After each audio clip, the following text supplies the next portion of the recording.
Wow, that's gorgeous. As the saying goes, age is beauty. And after 50 years, this park is proving just that. To the hikers who visit, and all of the creatures that call it home. It is parasitic, but not to us. We're exploring the west side of Bays Mountain Park.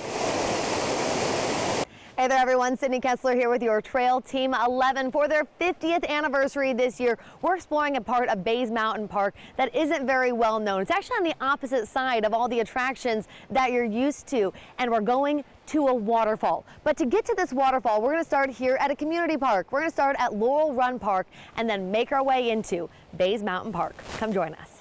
Parking at Laurel Run Park is the great opportunity to come in, see a waterfall, go back to your vehicle and go out throughout your day. Megan Krager is the senior naturalist at Bays Mountain Park. Or if you really want a challenge, you can start at the main part of Bays Mountain, the main entrance, and then hike the 7 miles over to Laurel Run. Being so far from the action, many forget what the western side of the park has to offer. Okay, what has happened here? The amount of rain that came off of this mountain here destroyed the bridge that was originally here. Laurel Run Park reached out to a local Boy Scout troop, and they were able to have enough funding in order to construct a new bridge that you see in front of us here. The western part of the park is a rugged part of Bays Mountain. So this particular hike here, we designate it as kind of an expert level. If you have not been accustomed to hiking, this hike is going to be a challenge. But if you can make the climb, you'll eventually stumble across a former movie set. There was a film called The River with Mel Gibson and Sissy Spacek. And that film crew came in, purchased the property where we're standing on today. And what they did was they recreated a couple of buildings in order to kind of help their filming, essentially. So what happened is that once they were done with production, they didn't need the property anymore. So they went over to the Hawkins County and said, hey, we'd like to donate property if you can turn it into a county park.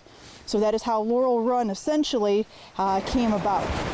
So one really neat part about this trail is that you're hiking next to this beautiful creek here, but there is something that you need to pay attention to, and that's the blazes. You're going to notice here that we have two different colors. We've got a blue and a red. Pay no notice to this blue blaze. That's an old blaze. What you want to pay attention to is the red diamond. That's the blaze for Bays Mountain Park. That's what we're hiking into, and we're hiking to the waterfall that is on Bays Mountain property. So let's head that way. Be sure to keep an eye out for a stinging nettle along the way. Oh, he's quite long. They can get a couple of feet long. And any curious critters who are trying to cross the trail. Here's his head, I think, right here. Part of the park here on the western side has a lot of great wildlife and also flowers and wildflowers, trees that you don't typically see in other areas of the park itself. And don't forget to prepare yourself for a creek crossing along the way.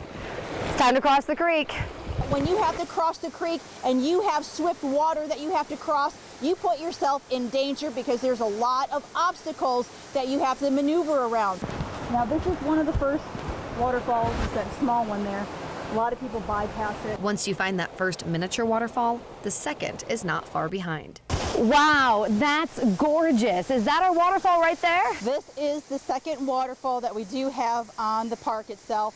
This is a really awesome waterfall, especially when we have a lot of water and rain a few days beforehand. We're pretty excited to have this on our park, and it's a great opportunity for people to come up and check out the natural beauty here at this nature preserve. Because of all of the debris in the water, swimming is not an option.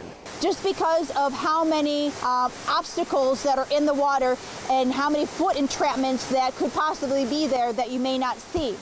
And that's why we don't allow for swimming in our reservoir and also in the waterfall itself. While you're taking in the view, the sounds, the smell in the air, and the quiet at the park, it's easy to see why people have been enjoying Bays Mountain Park for 50 years. This is a special park not only to the individuals that work here at the park, to the community. If it wasn't for the community, this park would not be here.